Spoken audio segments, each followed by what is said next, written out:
이제 사무실에 이제 예배 드리기 전에 사무실에서 이제 잠깐 이제 기도하면서 이제 준비하고 이제 올라오는데, 여러분 아세요? 한 10분 전이 되면 막 떨려요. 예배 10분 전이 되면 떨려요. 희한하더라고요. 참 그 시간만 되면 막 떨려요. 아, 주님. 그러면서 하여튼 그 시간에 좀 하나님 앞에 그렇게 제 마음을 드리고 기도하면서 그렇게 올라오게 되는데,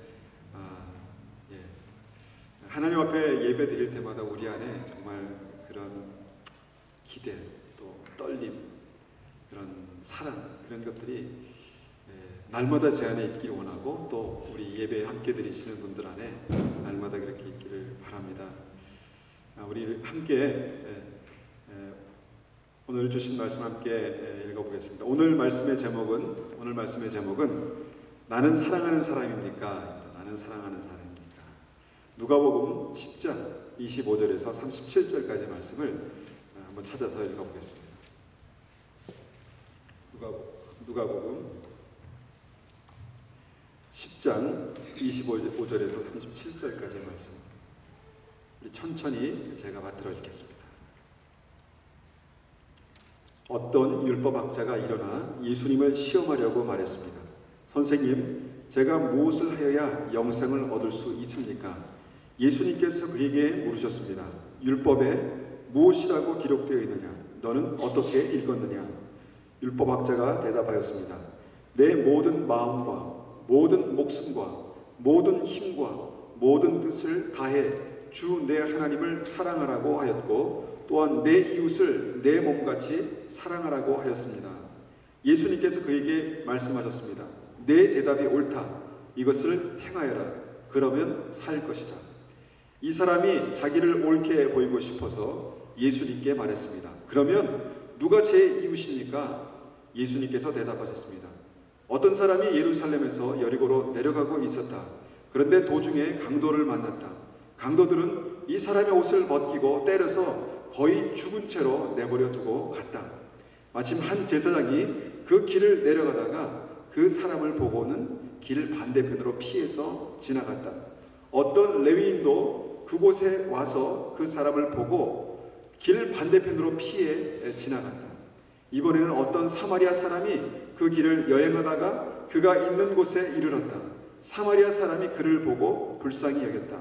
그래서 그 사람에게로 가서 그의 상처에 올리브 기름과 포도주를 붓고 붕대로 감쌌다. 그리고 그를 자기의 짐승에 태우고 여관으로 데리고 가서 그를 정성껏 보살피어 주었다. 다음 날 그는 은화 2개를 여관 주인에게 주면서 말했다. 이 사람을 잘 보살펴 주세요. 만일 돈이 더 들면 내가 돌아올 때 갚겠습니다. 너는 이 세 사람들 중에 누가 강도 만난 자의 이웃이라고 생각하느냐? 율법학자가 대답했습니다. 그에게 자비를 베풀어 준 사람입니다. 그러자 예수님께서 그에게 말씀하셨습니다. 가서 똑같이 하여라. 이 말씀을 읽다 보니까, 지금 이 순간에 이 말씀을 읽다 보니까 그 황 집사님 생각나네요. 황 집사님 이 삶 속에 참 여러 사람들의 특이한 사람들을 이렇게 만나게 하신다는 얘기들을 종종 듣습니다. 그때 이제 집사님이 늘 정성껏 사랑으로 끝까지 정말 그분들을 이렇게 돌보고 어떻게 하면 이 사람들이 복음을 듣고 변화될 수 있을까라는 그런 마음을 이렇게 도와주신다는 그런 말씀을 제가 들은 것 기억납니다. 저는 제 마음 속에 늘 떠나지 않는 그런 한 가지 생각이 있습니다. 그것은 뭐냐면, 우리는 꼭 천국에서 만나야 되는데 라는 생각입니다. 우리는 꼭 천국에 가야 하는데, 우리는 꼭 천국에서 만나야 하는데, 우리 교회에 믿음 생활 하시는 분 한 분 한 분, 제가 새벽마다 중보하시는 한 분 한 분이 빠짐없이 다 승리하고 믿음 안에서 구원받아야 되는데 라는 그런 생각을 합니다. 어떨 때는 이런 마음이 더 무겁게 제 마음을 누르기도 하고, 어떨 때는 하나님 앞에 기쁨으로 감사함으로 그렇게 간구하고 기도하기도 합니다. 저는 분명히 우리가 믿음으로 구원을 받았다고 확신합니다. 믿음으로 구원받았습니다. 그러나 저는 주님 보좌 앞에서 그것을 확인할 때까지 앞으로 힘있게 그렇게 나가야지라고 늘 생각합니다. 예수님 보좌 앞에서 우리가 다시 만나고 주님 보좌 앞에 설 때까지, 주님께서 착하고 충성된 종이다라고 말씀하실 때까지 우리가 그 믿음으로 서야지라는 그런 믿음을 갖습니다. 그래서 저는 성경을 볼 때마다 주님께서 특별히 영생, 구원 이런 말씀을 하실 때 집중해서 보게 됩니다. 어떻게 구원받는다고 말씀하시나, 구원에 대해서, 영생에 대해서 뭐라고 말씀하시나, 저는 그 말씀들이 너무 소중하고 그것을 제 마음속에, 삶속에 적용합니다. 그래서 오늘 본문이 또 그 중에 하나입니다. 하루는 어떤 율법학자가 예수님께 이제 왔습니다. 의도는 예수님을 시험하려고 질문합니다. 선생님, 제가 무엇을 해야 영생을 얻을 수 있습니까? 이 질문의 의도는 본인은 이미 이 질문에 대해서 분명한 답이 있다는 것입니다. 왜냐하면 몰라서 질문하는 것이 아니라 시험하려고 예수님께 질문했다라고 성경은 말씀하고 있기 때문입니다. 그것을 알고 계시나? 이분이 뭔가 제대로 알고 계시나? 라는 것을 한번 시험해 보려고 했다는 것입니다. 그때 예수님께서 오히려 율법학자에게 질문하십니다. 율법에서는 내가 정통하고 내가 정말 그 능통하라고 얘기하는 그 율법에서는 무엇라고 기록되어 있느냐? 너는 이것을 어떻게 이해하고 있느냐라고 그렇게 질문하십니다. 율법학자는 굉장히 자신이 있었습니다.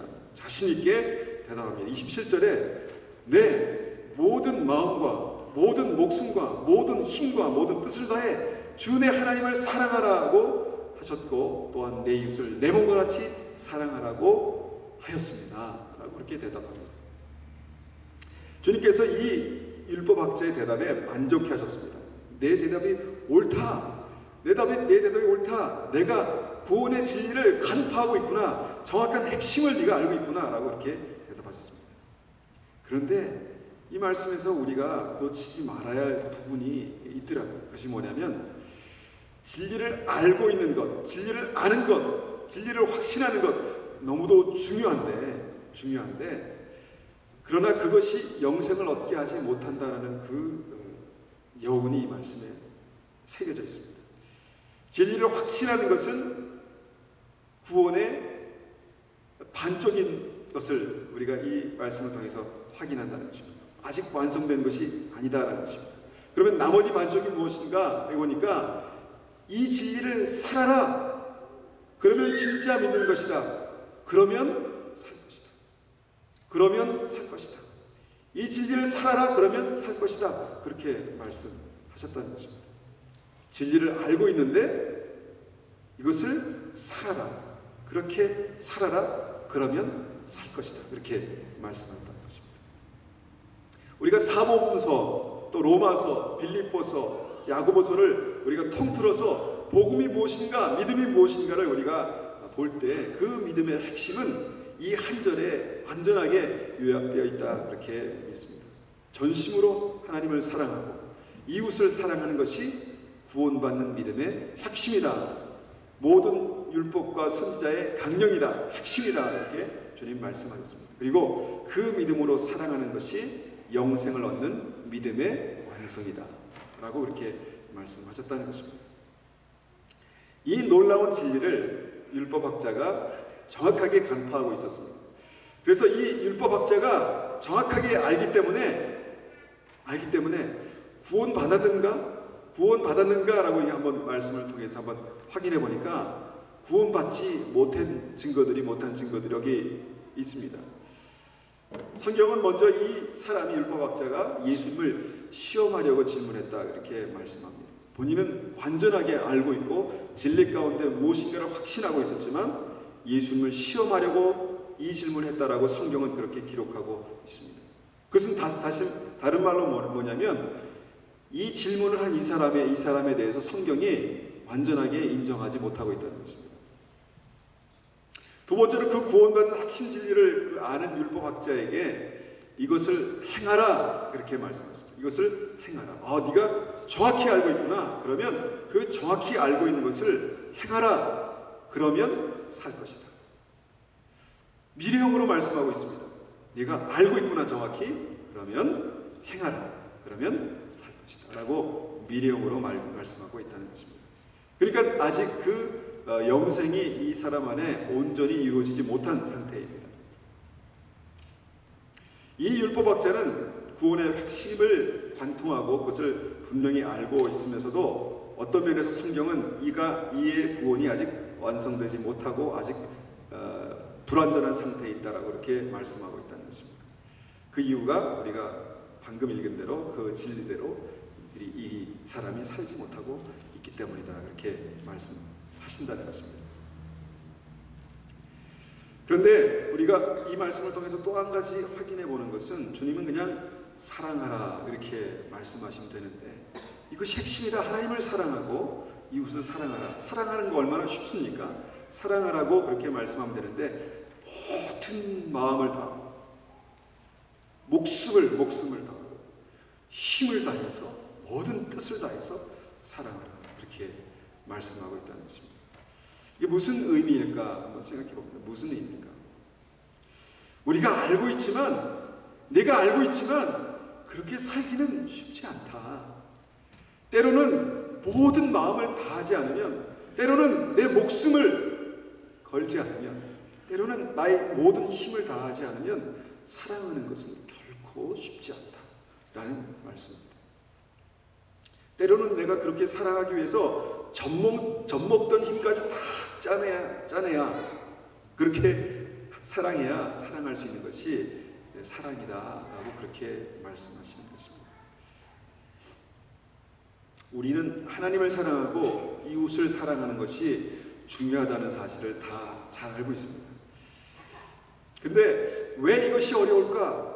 저에게 한번 이 말씀을 적용하면서 왜 이렇게 이것이 어려울까라고 생각해 볼 때 제 마음속에 드는 생각은 늘 내 중심으로 생각하기 때문에, 내가 내 중심으로 사랑하기 때문에 사랑하기가 어려운 것이다라는 것입니다. 사랑하는 것이 중요한 것인지 알지만, 사랑하는 것이 정말 하나님의 뜻인 줄 알지만, 사랑할 때마다 걸리는 것은 나입니다. 나 자신. 왜냐하면 나쁜 것이 아닙니다. 나 자신을 사랑하기 위해서 살다 보니까 하나님을 사랑하고 이웃을 사랑하는 게 어려워진다는 거예요. 다시 말씀드립니다.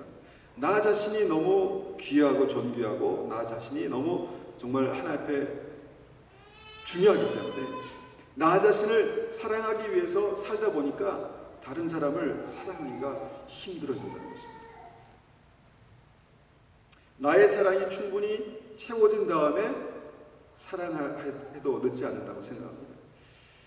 나의 삶 속에 여러 가지 어떤 그 필요들이 있는데 그 필요들이 하나님의 사랑으로 채워진 다음에 그 다음에 내가 사랑할 수 있다라고 이렇게 생각하는 것을 보게 됩니다. 결국 그래서 이 믿음의 핵심, 영생의 핵심인 하나님과 이웃을 사랑하는 그 사랑은 참 어떤 면에서는 실천하기가 어렵다는 것입니다. 그러면 한번 생각해 보겠습니다. 이것이 나에게는 쉬운가? 하나님을 사랑하고 이웃을 사랑하는 게 나에게는 쉬운가?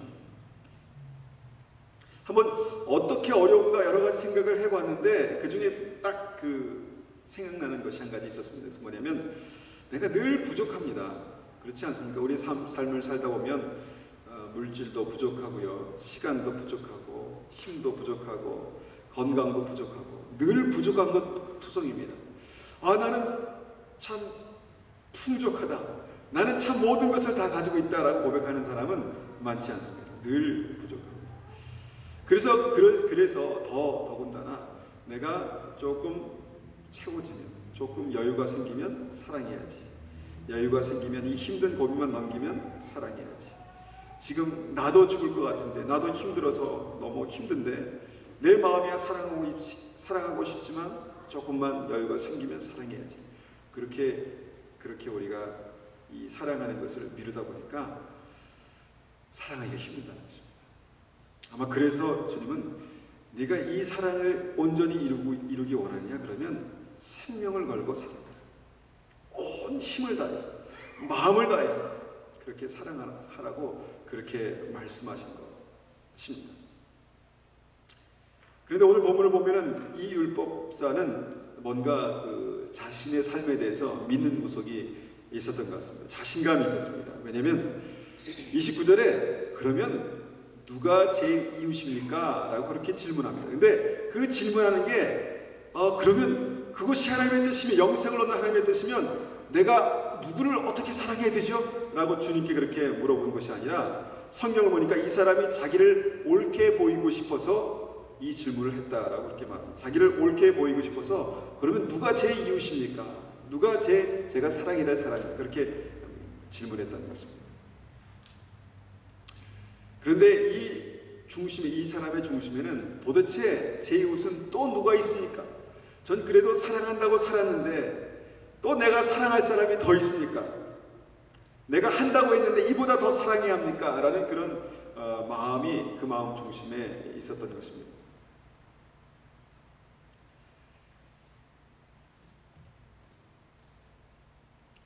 우리가 가까이 있는 이웃, 우리 주위에 사랑할 만한 사람, 우리 주위에 사랑해야 되는 사람들은 늘 우리 주위에 있습니다. 한 사람 한 사람 보면은 정말 어떤 어려운 처지에 있는 것을 보면은 늘 안타깝고 늘 마음이 짠하고 이제 그런 상황도 있고, 또 그렇지 않더라도 좀 가서 내 사랑을 표현하고 싶다 그런 생각을 하기도 합니다. 근데 문제는 무엇인가 하면 자꾸 이것을 미루게 됩니다. 다음에 여유가 있을 때, 다음에 뭔가 내 삶에 이 문제가 해결되거든, 이런 생각을 한다는 것입니다. 그러면서 계속해서 사랑이 미루어집니다. 가까이 있는 사람도 그런데 멀리 있는 사람은 어떻겠습니까? 내가 준비가 되거든 사랑해야지, 우리가 준비가 되거든 사랑해야지라고 그렇게 미뤄둡니다. 저는 그러다가 예수님 오시지 않을까 그런 생각이 언뜻 듭니다. 그러다가 예수님 오시지 않을까? 내가 충분히 사랑했나? 내가 주님의 말씀대로 충분히 사랑했나? 그렇다면 내가 충분히 사랑한 것이 영생이라면, 우리가 사랑하는 것이 정말 주님께서 말씀하신 대로 영생을 얻고 싶으냐? 그러면 사랑해라 라고 말씀하시는 것이라면 우리는 그것을 뒤로 미루는 것이 얼마나 위험한 것인지에 대해서 생각하게 된다는 것입니다. 그래서 주님은 온 마음을 다해라, 목숨을 걸어라, 혼신의 힘을 쏟아라, 너의 뜻을 다해라. 그래야지 사랑할 수 있다. 그것이 진짜 사랑이다. 그것이 진짜 믿음이다. 영생을 얻고 싶으냐? 그러면 그렇게 사랑해라. 그렇게 말씀하시는 것입니다. 주님은 그 구체적인 예로 강도 만난 이웃의 예를 듭니다. 우리가 이것은 너무 잘 알고 있는 말씀입니다. 한 사람이 강도를 만나서 거의 죽게 됐습니다. 그런데 그 앞을 제사장이 지나갔습니다. 그런데 그가 나쁜 사람이 아니겠죠. 나쁜 사람이 아닐 것입니다. 그런데 그가 그를 모른 채 하고 지나갔습니다. 아마도 그거보다 더 중요하고 바쁜 일이 있었을 것입니다. 레위인도 그 앞을 지나갔습니다. 그렇지만 그 죽어가는 사람을 구하지 않았습니다. 아마도 이 사람이 굉장히 급하고 중요하고 바쁜 일이 있을 것입니다. 저는 이 말씀 볼 때 처음에는 에이 나쁜 사람들 그렇게 얘기했지만 제 삶을 이렇게 돌이켜보니까 이거 이럴 수도 있겠구나라는 생각이 듭니다. 나쁜 사람이죠. 죽어가는 사람이 앞에 있는데 그것을 모른 채 한다는 게 말이 됩니까? 그런데 나름대로 다 이유가 있었을 것입니다. 나름대로 다. 제사장들은 아마 제가 이렇게 집에서 이렇게 막 오는데 누가 길가에 쓰러져 있습니다. 그러면 예배 드려야 되는데, 저는 예배를 주관해야 되는데, 빨리 가야 되는데, 가지 않으면 예배가 다른 사람이 못 드리는데, 그렇게 해서 만약에 지나갔다면 저도 이제 비슷한 사람이 되겠죠. 근데 제가 내려가지고 그 사람을 신고하고 도와주고 해서 예배에 늦었습니다. 아마 그런 이유가 있었을 것입니다. 이 레위인도 마찬가지겠죠. 그래서 이 제사장과 레위인은요, 우리가 알고 있는 대로 그 당시에 믿음이 좋다고 자타가 공인하는 사람이었습니다. 이 사람 정도가 되면 믿음에 대해서는 보장할 수 있어라고 하는 그런 사람들이었다는 것입니다. 그래서 성경은 이 말씀을 통해서 말씀하고자 하시는 것이 무엇인가라는 것을 한번 생각해 보니까, 그래서 그들이 구원받았는가? 아니다라는 말씀을 하고 있다는 것입니다. 이 말씀의 그 핵심 주제가 뭐냐면 영생입니다. 지금 영생을 말씀하시면서, 누가 영생을 얻는가에 대해서 말씀하시면서 제사장과 레위인이 그 사랑하는 데 실패했다라고 그렇게 말씀하시는 것입니다. 그렇다면 결론적으로 이들은 자타가 공인하고 정말 모든 사람이 인정하는 사람들이었지만 결국은 영생을 얻지 못하는 삶을 살았다라는 것을 성경이 지금 말씀하고 있는 것입니다. 어떻게 보니까 저에게 충격이고 여러분들에게도 살짝 충격이 되지 않을까 그런 생각이 듭니다. 그런데 어느 무명의 사마리아인이 이 강도 만난 자를 진정으로 사랑했다는 것입니다. 그 당시에 모든 사람들이 정말 멸시하고 경멸했던 사람, 그냥 근본도 없는 잡류라고 이렇게 생각하면서 밥도 같이 먹고 싶어 하지 않는 그 사람이 결국은 강도 만난 사람을 구했다는 거죠. 그리고 이제 천국에 가보니까 아마 그 사람이 있었겠죠. 영생을 얻은 그 사람이 거기에 있었겠죠. 당연히 와 있을 거라고 생각했던 제사장과 레위인들이 거기에 없었겠죠. 왜냐하면 영생을 추구하며 영생을 향해서 그렇게 살지 않았기 때문에. 이 제사장과 레위인은 특별히 오늘 질문했던 이 사람은 그 진리를 알고 있었습니다. 확신하고 있었습니다.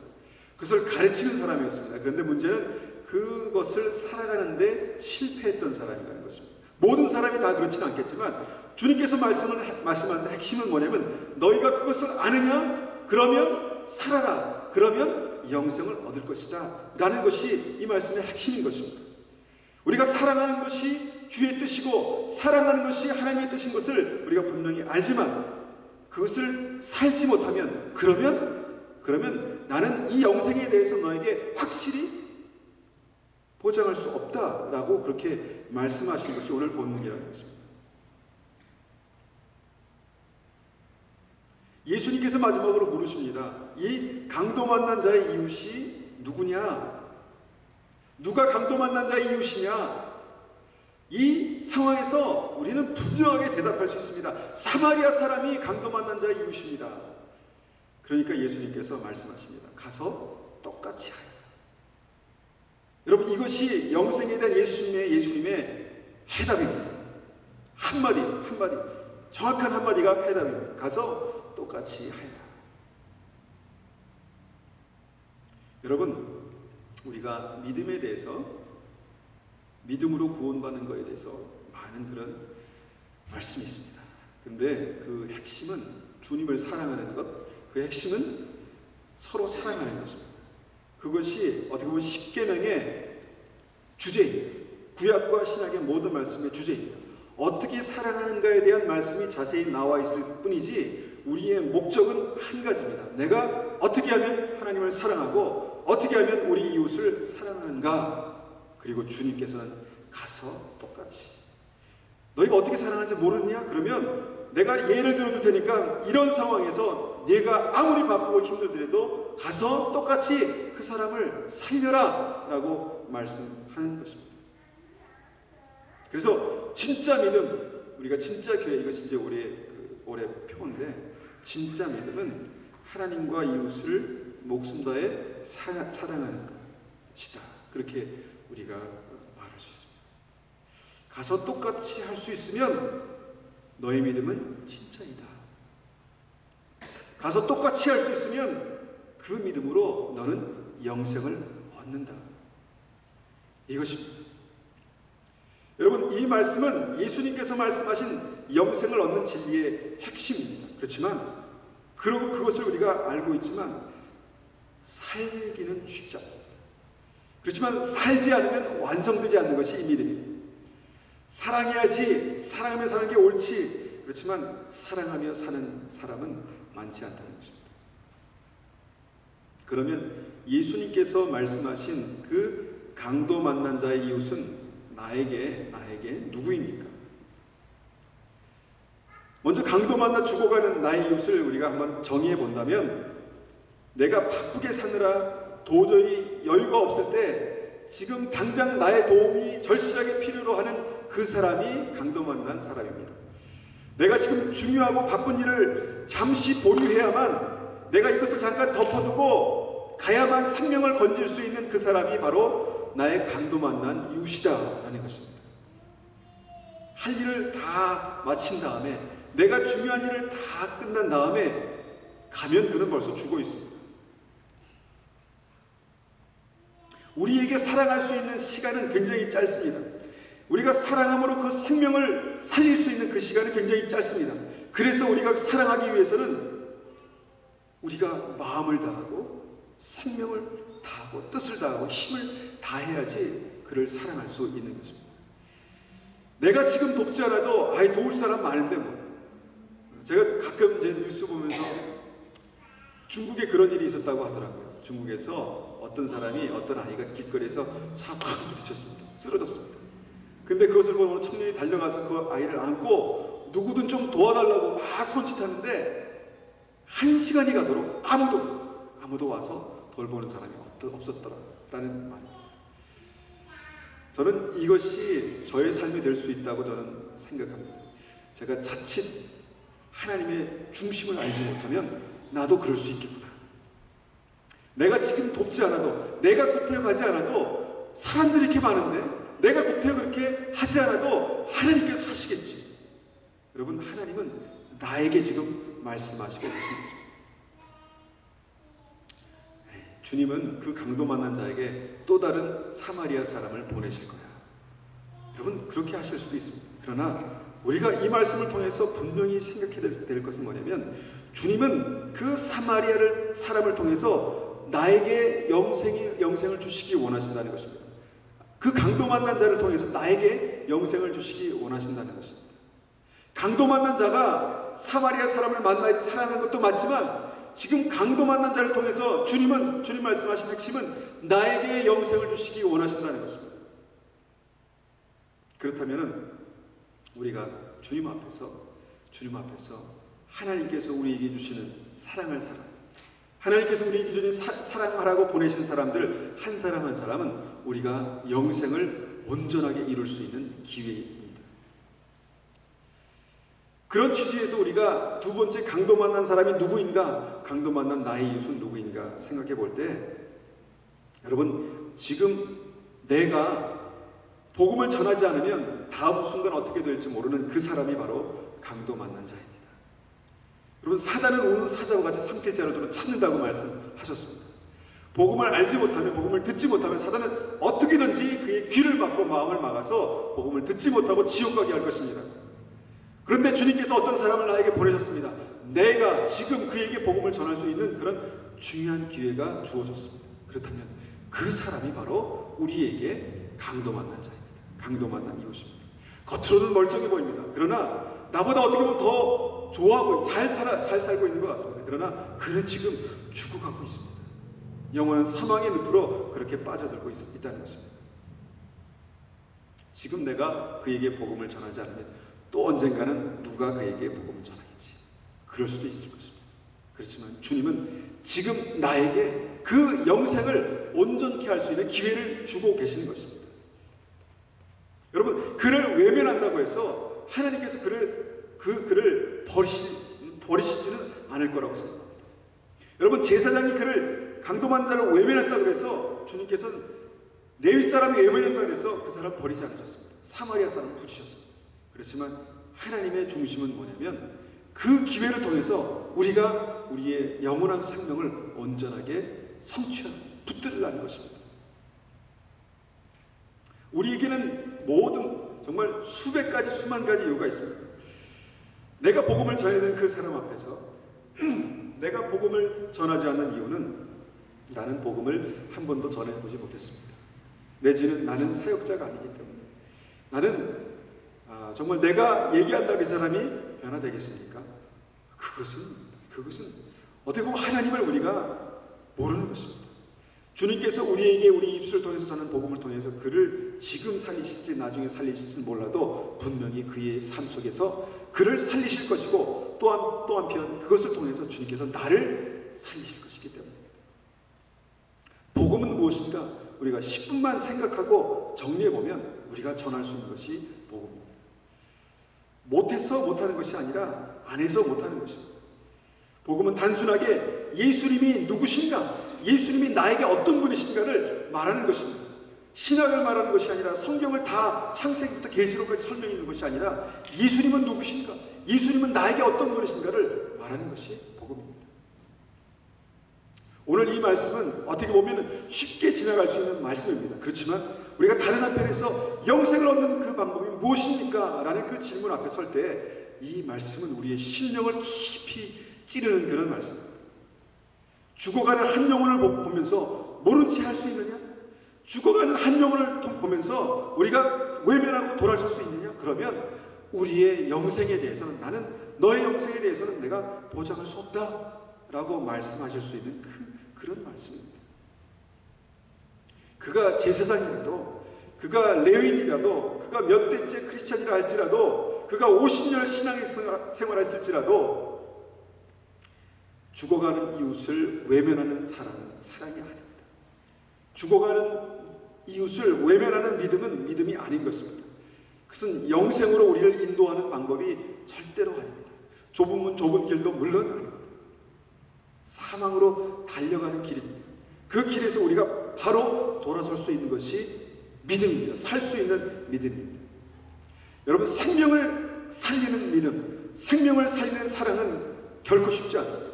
생명을 살리는 사랑은 쉽지 않기 때문에 주님께서는 온 마음을 다해야 한다. 때로는 목숨을 걸 정도의 그런 열정으로 가야 한다. 때로는 힘을 다 쏟을 정도의 그런 믿음이 있어야 된다. 언제? 죽어가는 영혼을 내 앞에 보낼 때, 내가 사랑해야 될 사람이 내 앞에 있을 때 그렇게 하라는 것입니다. 그러면 우리의 믿음이 역사할 것입니다. 우리의 믿음이 온전해질 것입니다. 우리의 영생이 우리의 삶 가운데 온전해질 것입니다. 주님은 말씀하십니다. 주님은 분명히 말씀하십니다. 가서 똑같이 하라. 가서 하나도 틀리지 않게 똑같이 하라. 가서 무조건 살려라. 그러면 살 것이다. 그러면 내가 살 것이다. 여러분, 우리가 이 말씀 앞에서 우리의 믿음이 가서 똑같이 하는 그런 믿음이 되시기를 축원합니다. 한번 같이 이 말씀을 가지고 같이 기도하겠습니다.